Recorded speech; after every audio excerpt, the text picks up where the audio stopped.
All right, so Rome is a great mnemonic you can use to help you figure out, is this respiratory acidosis or alkalosis, or is this metabolic acidosis or alkalosis?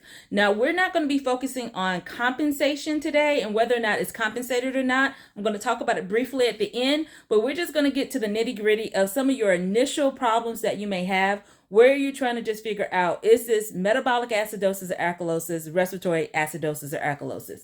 So as we look at this, Rome right here is going to be respiratory opposite, metabolic equal. So what do we mean by that? When we're looking at the numbers, what they're saying is, of course, if we're looking at the pH being down, okay, so low pH, we already know that means acidosis.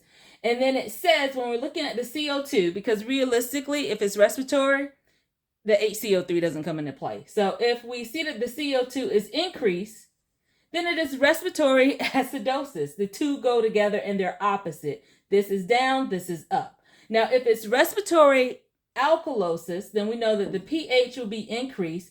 And with that, our CO2 will be decreased. And I'm going to explain that a little bit more. And then metabolic is going to be equal. So when the pH is down, guess what? Your HCO3 is down.